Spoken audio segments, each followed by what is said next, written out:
Welcome back to a brand new video. Welcome back to Nexus TV. And this is a sad moment for Nigerians. I cannot ask you whether you are doing well, but I hope you are okay wherever you are right now as a Nigerian, because the spirit of the nation is in pain. The soul of the nation is in deep pain.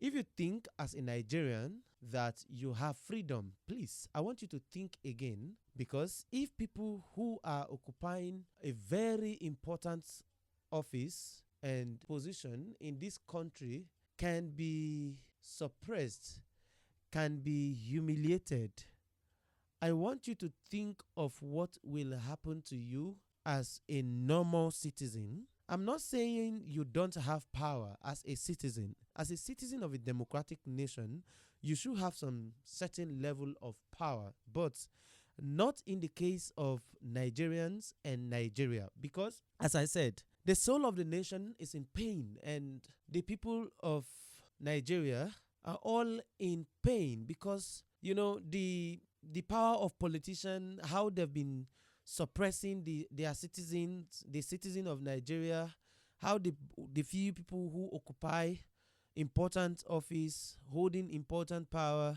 some level of power in Nigeria, have been suppressing, intimidating, and depressing Nigeria, the country, the economy, everything about Nigeria, how they've been depressing us, suppressing us, is now beginning to be so much clearer now. Senator Natasha Akpoti-Uduaghan petition to be recalled was rejected by INEC last week, and this week we woke up to see that no, the petition was not rejected, and it was not rejected in totality, that they still have the opportunity to still go back and regenerate their signatures so they can call her back. But why? Why calling her back?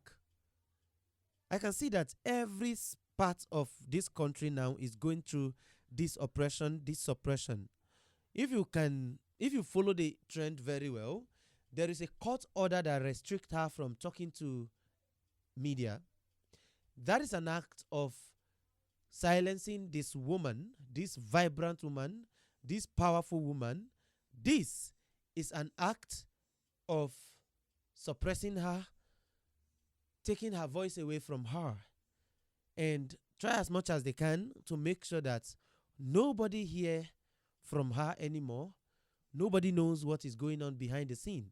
That is why they gave the court order to make sure she don't speak to the media, and to act as if they are fair.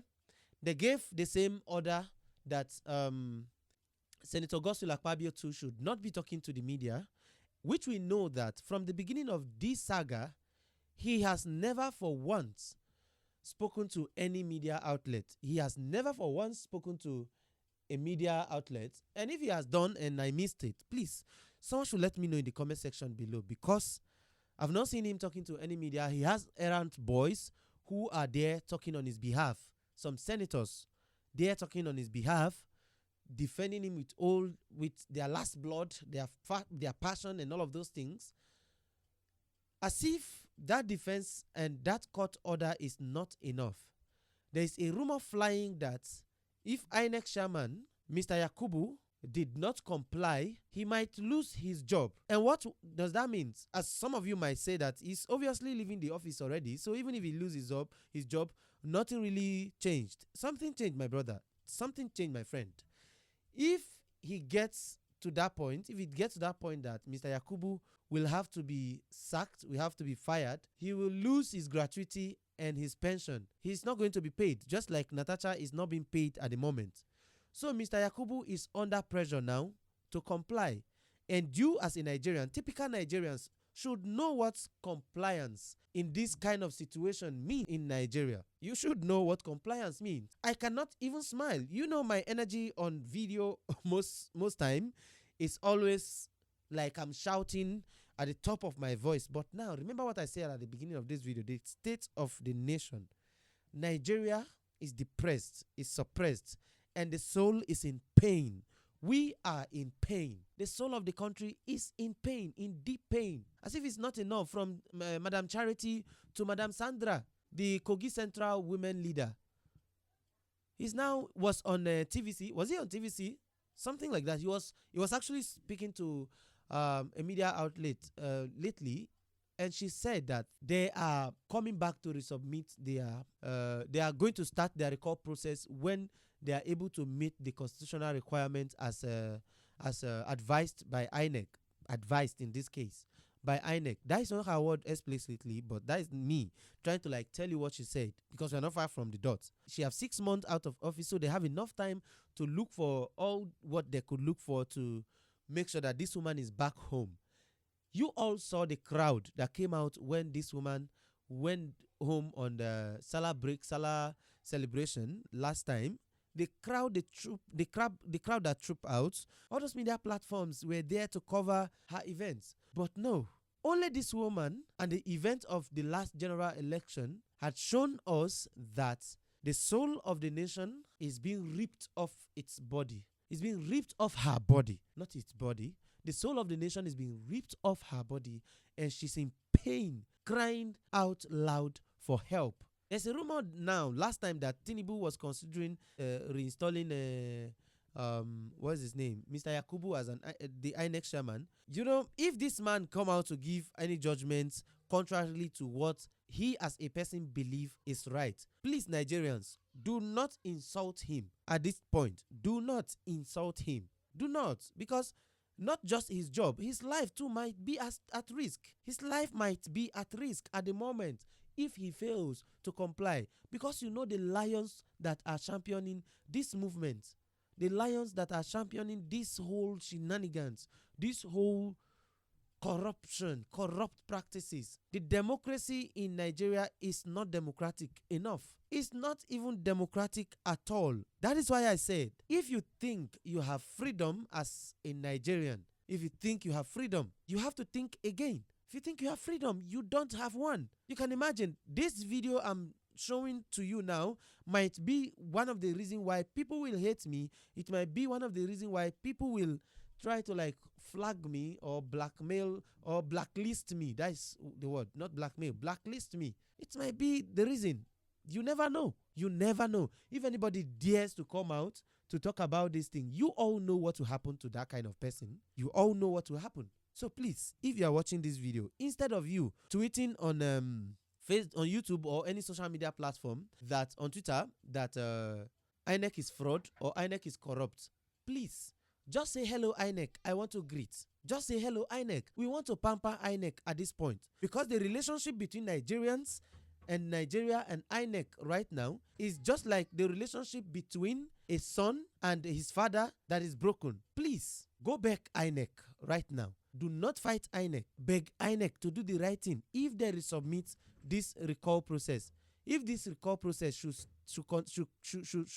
start, please beg INEC to do the right thing. That is what I'm here to do on this video today. Please, INEC, do the right thing. And I want all Nigerians to follow me, as there's a hashtag now that we are going to be using. Hello INEC, I just wanted to greet. That is it. Please do that, and let's save the soul of Nigeria. Let's save the democracy. Let's save Nigerian democracy, because we are transiting to that level already. This is pure anarchy, where people are desperate to make sure that anybody that speaks against corrupt practices will be terribly dealt with. Because that is what is happening to Senator Natasha Akpoti at the moment. Once a senator is a senator forever.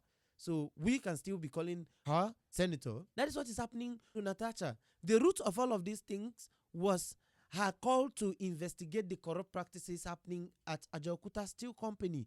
But no, it was all swept under the carpet, because the corruption there cannot be exposed. People who are part of the thing that is happening at Ajaokuta Steel Company cannot be exposed. They are bigger than the law. They are bigger than the country. They are even bigger than the president of the country, bigger than the lawmakers, bigger than anything that Nigeria has that makes it Nigeria.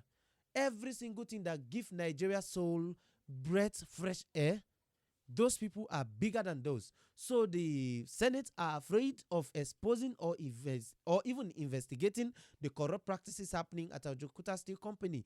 That is why they don't want to investigate it. And that is why when Natasha shouts at the top of her voice, she is being dealt with mercilessly. Anybody that speaks against corruption in Nigeria becomes the enemy of the state. That is anarchy, and that is corruption. We stand against it.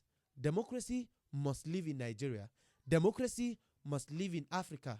And I will be talking about the Cameroon situation in our next video. So please make sure you are here on this video as we keep talking about what we need to do to make sure that the democracy of Africa remains alive, so that we don't die in silence. Let's all come out and voice out what we are going in, what we are going through in secret. We cannot die secretly. This is the time to save our country, save our continent, and also save the world at large. Because one pain to all is a multiple pain to all. Until I see you in the next video. My name is Solomon, and this is Nexus TV. If you like this video, you find this whole conversation important, please share this video to many people so that we can have this conversation going. And leave your thought in the comment section below what you think is happening. My name is Solomon, and I love you all. See you on the next video. This is Nigeria, and we have to fight to save the soul of the country. Bye for now.